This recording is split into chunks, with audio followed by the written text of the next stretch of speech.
नमस्कार, बहुत स्वागत है आपका। मेरे साथ आज हमजा मियाँ मौजूद है। इन्होंने एक प्रेस कॉन्फ्रेंस करी। आखिरकार वो प्रेस कॉन्फ्रेंस करने का मकसद क्या है, जान लेते हैं हमजा मियाँ से। हमजा मियाँ, आपका बहुत बहुत स्वागत है हमारे चैनल में। सर, आज जो आपने प्रेस कॉन्फ्रेंस करी, क्या मकसद है उसका? मैं बस रामपुर वालों के सामने जो आरोप लगाए जाते थे, मंचों से लोग खड़े होकर बातें करते थे कि नवाबों ने कुछ नहीं दिया, नवाबों ने पढ़ने नहीं दिया, लिखने नहीं दिया, उस सब का मैं चिट्ठा लेके, सच्चाई लेके मैंने उसके लिए आज प्रेस कॉन्फ्रेंस करी। अब आपको मैं कुछ बातें बताऊं तो अगर आप देखा जाए तो रामपुर पहला स्टेट था, प्रिंसली स्टेट, जिसने हिंदुस्तान में शामिल हुआ। इसलिए गांधी जी की अस्थियां एक यहाँ पर हैं, एक राजघाट में है। सही बात। एजुकेशन की अगर बात देखी जाए तो 1700 में नवाब फैजुल्लाह खान साहब ने मदरसा आलिया बनवाया और नवाब कलबेली खान साहब ने 1872 में जो महिला हैं, महिलाओं के लिए स्कूल बनवाए और जो महिला स्कूल में पढ़ने जाती थी उसे 2 रुपये दिया जाता था कि उनका हौसला और बढ़े। और एक पर्दा सिस्टम उस ज़माने में होता था, इसलिए बिल्डिंग भी अलग रहती थी और टीचर्स भी जो होती थी, जो अध्यापक होते थे, टीचर्स होती थी, वो महिलाएं होती थी।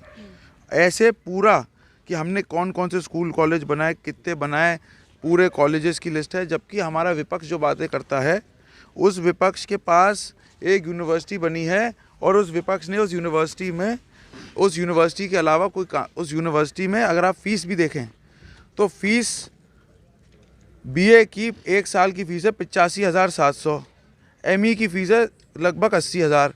जबकि हमारी रज़ा पीजी कॉलेज जो सरकार चला रही है, जो हमारे खुसरू बाग पैलेस की बिल्डिंग में जो दी गई है हमारी तरफ से, उनकी फ़ीस बीए की है पहले साल की 2430 रुपये, एमए की है 2535, बीएससी 3250 और एमएससी 2535 रुपये। हमारा कहने का मकसद है, नवाबों ने ये सब दिया है, बिल्डिंगें दी थी, रोड दी थी, उस ज़माने में बिजली कराई थी।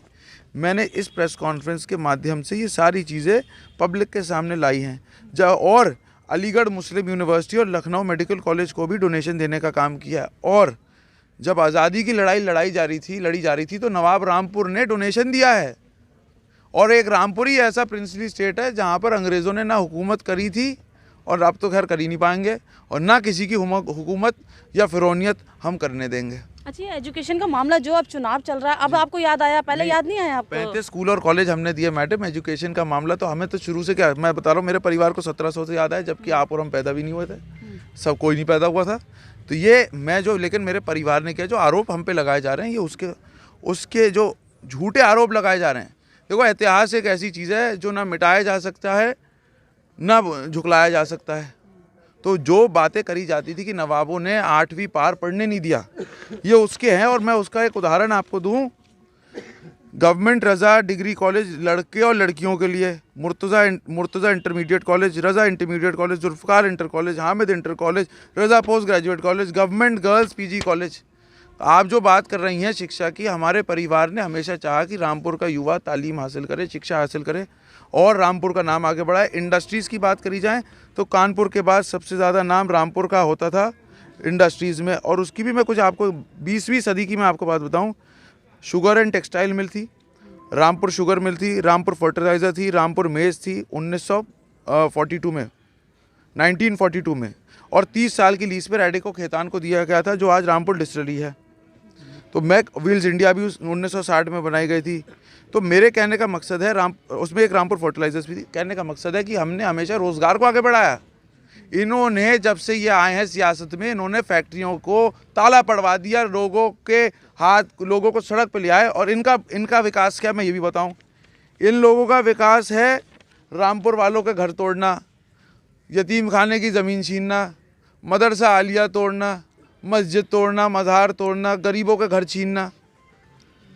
इन्होंने कौन सा एक रोज़गार पैदा किया रामपुर में, बताओ? हम चाहते हैं ये सरकारी यूनिवर्सिटी, सरकार बनते ही ये जो यूनिवर्सिटी है सरकारी कराने का काम हम करेंगे। और उन पे भी फीसेस वही लागू हो जो हम पे हो, जो हमारे इन 35 स्कूल और कॉलेज है जो आज भी चल रहे हैं।